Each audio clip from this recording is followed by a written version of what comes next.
अस्सलाम वालेकुम डॉक्टर मारिया। आज हमारे साथ डॉक्टर मारिया मौजूद हैं और हम डॉक्टर मारिया से बहुत सारे सवालात करेंगे। डॉक्टर मारिया से सबसे पहले मैं ये पूछना चाहूँगी कि उनकी ऑर्गेनाइजेशन एक्रो है क्या? तो डॉक्टर मारिया, एक्रो क्या है?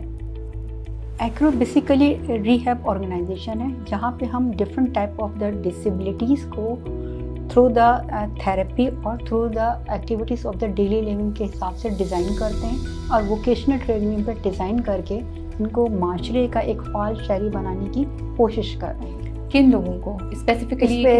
All type of the special needs category, जिसमें तमाम तरह की हर वो डिसेबिलिटी शामिल है। इसके अलावा नॉर्मल ह्यूमन साइकोलॉजी पे जो बच्चे डिस्टर्ब हो रहे हैं उनको कैटर कर रही है। एक्रो का नाम आपके जहन में कैसे आया? एक्रो की क्या एब्रीविएशन है? एक्रो क्या है?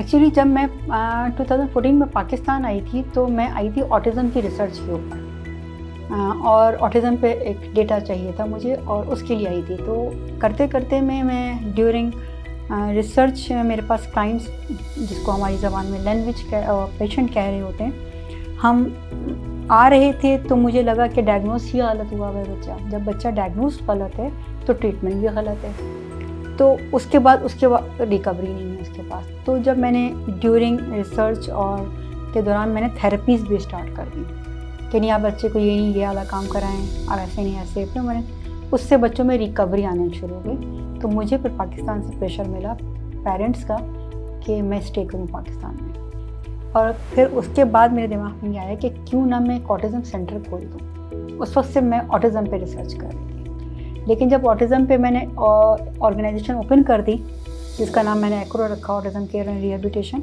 उसके बाद पता चला कि पीछे से और बहुत सारी डिसेबिलिटीज़ हैं जो कि अफेक्टेड हुई हुई हैं। सीपी के अंदर भी लॉट्स ऑफ ब्रांचेस हैं।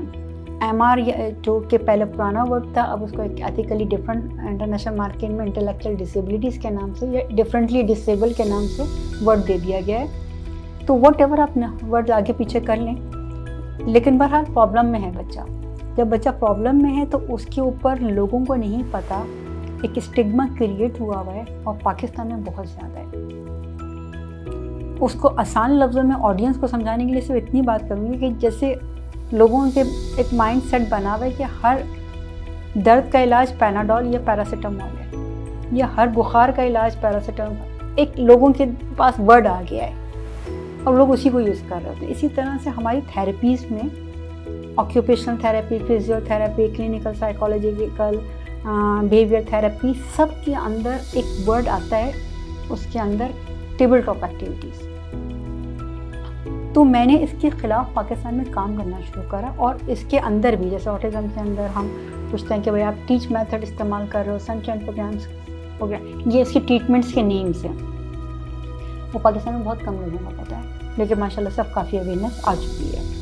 इसी तरह स्पीच थेरेपी के भी कुछ नेम्स होते हैं। हर एक डिसेबिलिटी के ऊपर एक एक हम ट्रीटमेंट का नाम लेते हैं कि नहीं, इसको येली ट्रेनिंग करानी है, इसको येली ट्रेनिंग करानी है। लेकिन जो 90% वर्ड्स तो आ गए मार्केट में थ्रू द सोशल मीडिया।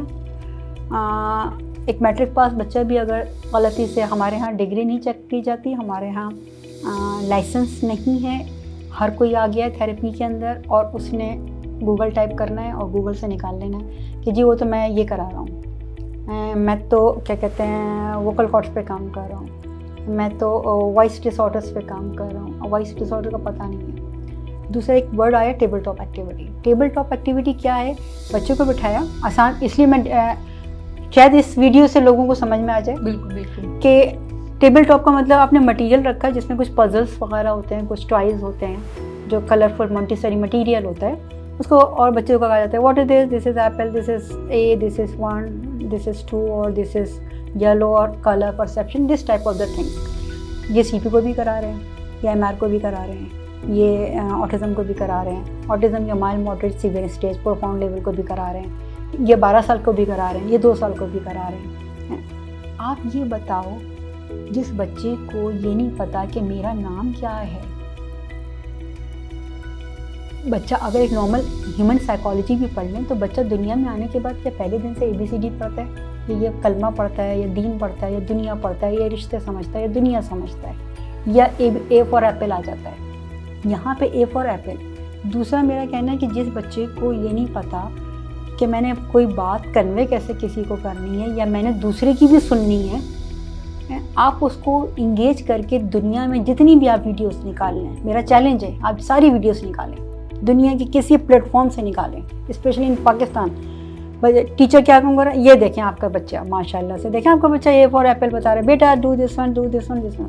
मैं कहती हूँ प्रोफाउंड लेवल को बिठाओ, काम करा के दिखा दो मुझे, क्यों मुश्किल काम है। दूसरा ये कि एक बच्चा जब पहली स्टेज पर तो नहीं आया होगा ना, ए फॉर एप्पल पर नहीं आया होगा, आपने कभी तो बिठाया होगा। अच्छा चलें वो तो हो गया, एक नॉर्मल बच्चा भी स्कूल का होमवर्क करता है जी, उसके बाद वो घर में घूमता फिरता है, हाँ वो दम मचा रहा होता है, ठीक है ना। उसके बाद उसके एक नॉर्मल बच्चा फिर भी डांट डपट समझ लेता है, भाई अब नहीं शो नहीं करे, आवाज़ नहीं आया, अब ये नहीं आए। वो स्पेशल बच्चा उसको नहीं पता, क्या नहीं पता, how to utilize my time and where I utilize my time. उसको ये नहीं पता, स्केड्यूलिंग नहीं है, उसको नहीं पता मुझे अब क्या करना है और मैं क्या करूँ, जिसकी वजह से नेगेटिव बिहेवियर्स ऑनसेट होते हैं, अब मार्केट में आना शुरू है। दूसरा ये कि आपने इंगेज कर दिया, जितनी देर इंगेज रहा उतनी देर तो वो सही रहा, और आपने मीडिया पे डाल दी। देखें माशाल्लाह से जिस पर वो फारिग होगा, मुझे उसको फारिग बिठा दें, बिठा के दिखाएं कि ये फारिग बैठा है और कुछ नहीं। अब माएँ हैं, आप भी मदर, मैं भी मदर। अब एक कोई स्पेशल बच्चे की मदर मार्केट जाती है, उसको मार्केट भी जाना है, उसको सोशल गैदरिंग भी करनी है, उसको फैमिली भी देखनी है, उसने अपने दूसरे बच्चे भी देखने हैं। उस दौरान में अगर वो मार्केट लेके जा रही है, सब्जी वाले की दुकान पे खड़ी है, और बच्चा को ये नहीं पता कि वेटिंग टाइम क्या होता है, या मुझे खाली या बिल्कुल विदाउट एनी मटेरियल कैसे खड़ा होना है, ये कैसे स्टे करना है, उसको आदत नहीं है, उसको हैबिचुअल नहीं है, वो कैसे खड़ा होगा। तो ये आप नॉर्मल और डिफरेंटली एबल दोनों बच्चों के बारे में बात कर रही हैं? जी, मैं स्पेशल पे बात कर रही हूँ कि जो स्पेशल वाला बच्चा है वो उसको सिखाया ही नहीं गया ना, उसको तो सिर्फ आप थेरेपी रूम में लेके जाते हैं, वहाँ पे आपने टेबल पे बिठाया, या फिजिकल थेरेपी रूम में ट्रेडमिल पे बॉल थेरेपी XYZ, ठीक है ना, स्पीच थेरेपी में आपने कार्ड शो कर दिए। अगर ये नाम थेरेपी है और इसको इसी को सिर्फ थेरेपी या इसी की यही ट्रीटमेंट है तो टोटली रॉन्ग है।